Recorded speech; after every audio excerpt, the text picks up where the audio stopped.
এই মুহূর্তে সবচেয়ে বড় খবর, দ্য বিগ ব্রেকিং নিউজ। আপনারা দেখছেন সঙ্গে প্রগতি। সঙ্গে প্রগতি ইউটিউব চ্যানেলে সবাইকে স্বাগত জানিয়ে শুরু করছি আজকের প্রতিবেদন। আজকের প্রতিবেদনের মূল বিষয়বস্তু আবারও সিপিআইএম এর বিপুল জয় ছিনিয়ে নিল শাসক দলের থেকে। ৫৮টি আসনের মধ্যে ৫১টি আসনেই বিপুল জয় পেল বাম প্রার্থীরা। হ্যাঁ, ঠিকই শুনেছেন। যাদবপুর বিশ্ববিদ্যালয় কোঅপারেটিভ ক্রেডিট সোসাইটির নির্বাচনে বিপুল জয় পেল বামেরা। সেই চিত্র আপনাদের সামনে তুলে ধরছি, দেখুন। যাদবপুর বিশ্ববিদ্যালয় কোঅপারেটিভ ক্রেডিট সোসাইটির নির্বাচনে বিপুল জয়ে বাজিমাত।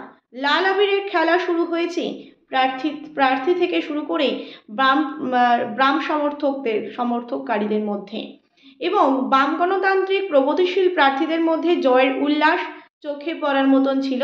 এবং দেখা যাচ্ছে যে ৫৮টি আসনের মধ্যে ৫১টিতেই জিতেছে প্রার্থীরা। তাদের সকলকে রক্তিম অভিনন্দন জানিয়েছেন সিপিআইএমের রাজ্য কমিটির সম্পাদক মোহাম্মদ সেলিম। অন্যদিকে দেখা যাচ্ছে যে গতকাল যে ধুন্ধুমার পরিস্থিতি শুরু হয়েছে যাদবপুরে ছাত্র সংসদ নির্বাচনের দাবিতে আন্দোলনকারী ছাত্রদের ওপর গাড়ি চাপা দিয়ে দেওয়া হলো, এইরকম একটা বর্বরোচিত ঘটনাকে শিক্ষামন্ত্রীকে ধিক্কার জানাচ্ছেন গোটা রাজ্যবাসী। প্রিয় দর্শক বন্ধু, আপনারা দেখছেন সঙ্গে প্রগতি ইউটিউব চ্যানেলে নতুন দর্শক হয়ে থাকলে অবশ্যই চ্যানেলটিকে সাবস্ক্রাইব করে পাশে থাকবেন। ভিডিওটি ভালো লেগে থাকলে অবশ্যই লাইক করুন, শেয়ার করুন, আপনাদের মতামত অবশ্যই কমেন্ট বক্সে কমেন্ট করে জানান।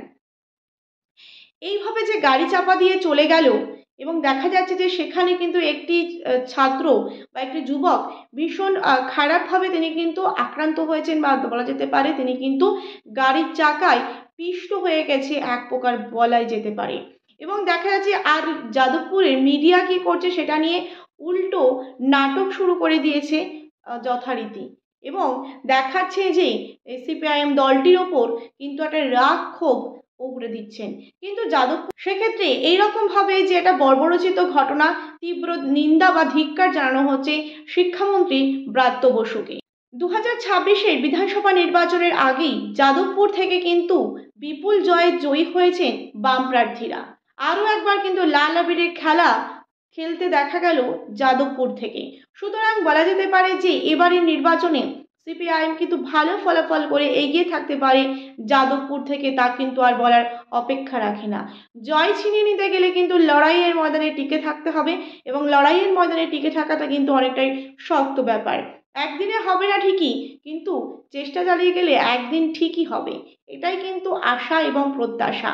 দেখার বিষয় যে 2026-এ কোন রাজনৈতিক দল শেষ পর্যন্ত এগিয়ে থাকে, কারণ এই রাজ্যে নারীরা তো সুরক্ষিত নয়, এবং প্রতিবাদ করতে গেলে আন্দোলনে কণ্ঠস্বর কিন্তু রোধ করে দেওয়া হচ্ছে। বর্তমানে আমরা কোন সমাজে বাস করছি? গণতান্ত্রিক সমাজ এটা, নাকি একনায়কতন্ত্র? কারণ এই রাজ্যে কোনো অন্যায়কে অন্যায় বলে দাবি জানানো যাবে না।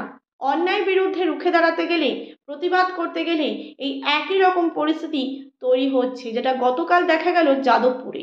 এবং জনগণের মাঝে বিভিন্ন রকমভাবে ভুল ভ্রান্তি ছড়িয়ে ছিটিয়ে দেওয়ার জন্য তো রয়েছে সোশ্যাল মিডিয়ায় বিভিন্ন ধরনের মানসিকতার মানুষ। সুতরাং এবার দেখার বিষয় যে বাম পথে ফিরছে হাল আগামী দিনে। প্রিয় দর্শক বন্ধু, এই ছিল আমাদের আজকের প্রতিবেদন। ভিডিওটি ভালো লেগে থাকলে অবশ্যই লাইক করুন, শেয়ার করুন, আপনাদের মতামত অবশ্যই কমেন্ট বক্সে কমেন্ট করে জানান। নতুন দর্শক হয়ে থাকলে চ্যানেলটিকে সাবস্ক্রাইব করতে কিন্তু একদমই ভুলবেন না। ধন্যবাদ সকলকেই।